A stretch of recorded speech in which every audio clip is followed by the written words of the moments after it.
Stop trying to keep track of all the hours that the kids are spending online to make sure that they're not overindulging. Stop trying to monitor and filter and check up on everything, because that's overwhelming and exhausting. Here's what you can do instead.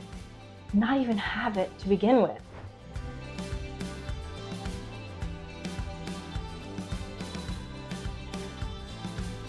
Today, we are going to be discussing one of my very favorite topics, and that is raising almost screen-free kids. Here at Apologia, our focus is helping your families learn, live, and defend the faith.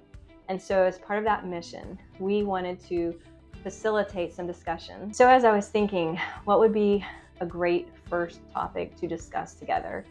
And I thought, what is something that is distracting to our homeschooling journeys? And the first thing I thought of was these devices that we are surrounded with. My goal here is not to criticize or discourage you. I'm just going to share some decisions that we have made that have had major benefits in our lives. So this is part pep talk and then part how to. So the first will be why we would want to be almost screen-free, and then the second will be more of the practical tips of how can we be screen-free. Here are a few reasons of why we chose this screen-free life. Digital dementia. This is an actual legitimate physical problem. Kids' brains are showing signs of dementia, like their great-grandparents may be showing. Narcissism. It used to be that the teen years were pretty filled with this as a general rule. In this generation, you have 60-year-olds who are obsessed with selfies and accumulating likes on social media. So this culture has created really perpetual adolescence. Then you also have negative influences. You have pornography, of course. You have child predators. Depression and anxiety are greatly linked to an excess of screen usage. A loss of ability to empathize and to feel genuine emotions. When you scroll constantly and you see pictures of a baby dying of cancer, and then a picture of a cute unicorn, and then a picture of cute little puppies, and then a picture of a war in some other country, and then a picture of someone who is very sick. You see all this in one long continuous motion. Your brain is unable to fully process the proper emotions. And so instead, it just sort of zones out.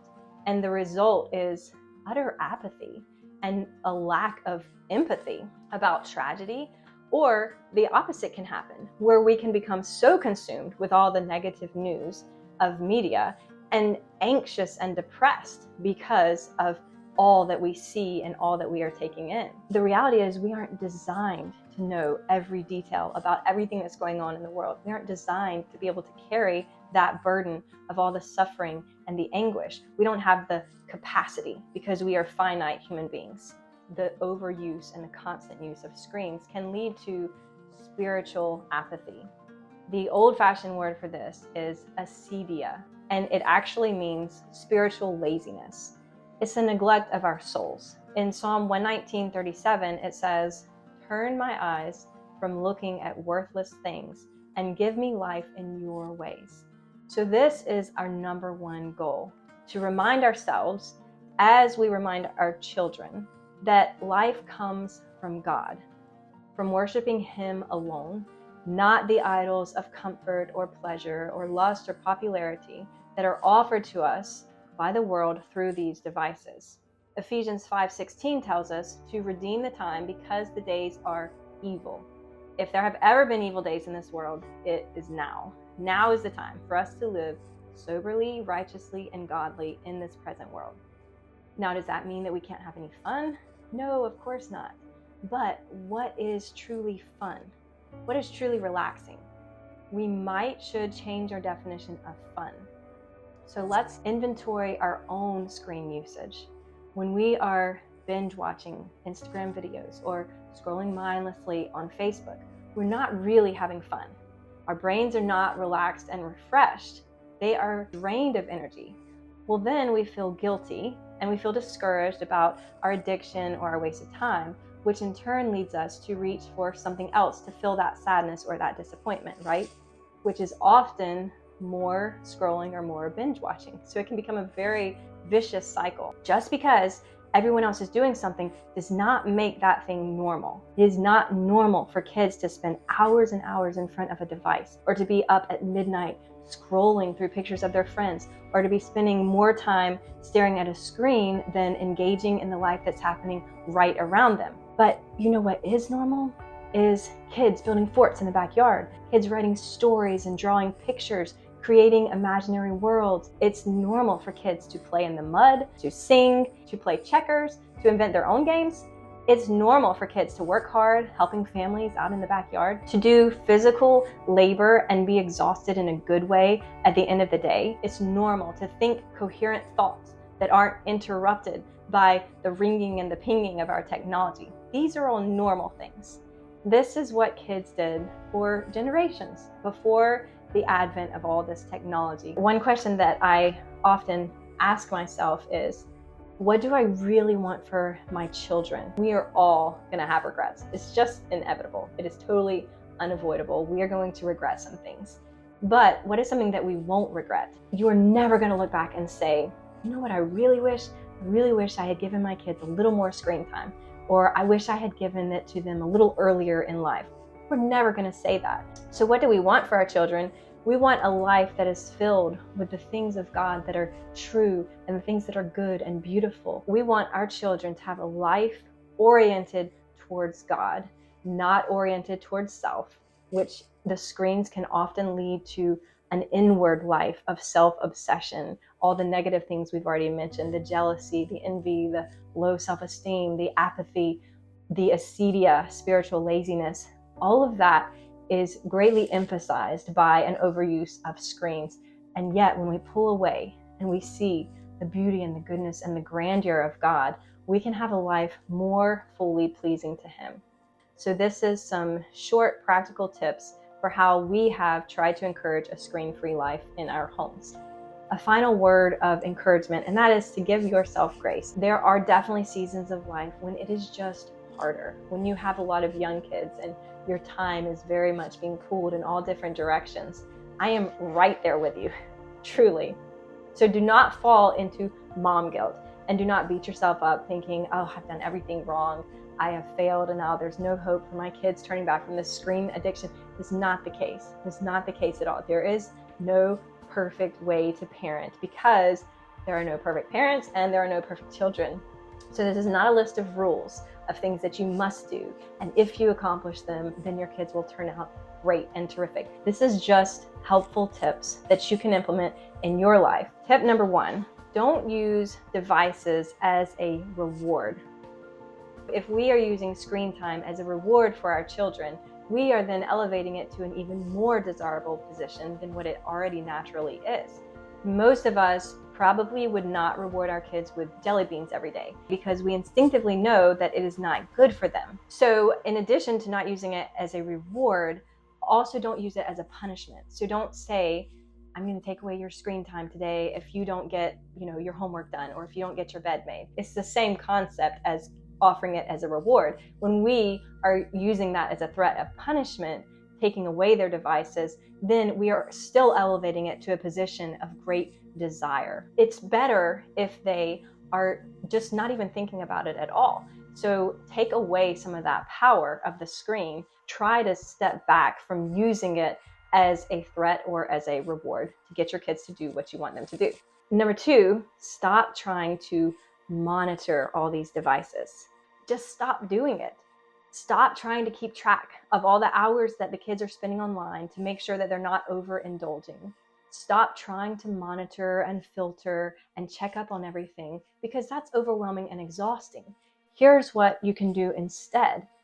Not even have it to begin with. I know that's easier said than done, especially if you've gone longer in your journey and have already given it to them. It's obviously harder to take it back, but it can be done. I cannot tell y'all how many moms I talk to who say that they are diligently monitoring everything that comes in, and they are overwhelmed and exhausted by it, and yet they still believe that their kids are getting too much.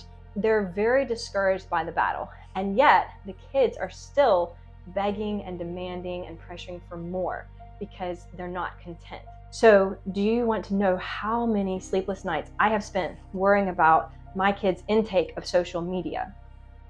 0. not even a second. There is nothing for me to monitor. There is nothing for me to stress over, regarding screens at least. Now, before you think I'm crazy that I never have sleepless nights, I can assure you I do have many sleepless nights and many nights of anxiety worrying about other things. I may worry about safety or health or some issue with a kid. And so I have my share of sleepless nights and the whole anxiety of moms, trust me, but I don't have it with that. So I do not have the fears of social media or what have they seen today? What do we need to detox from? It's very freeing for me as a mom to not have to deal with it. It just doesn't come up in conversation.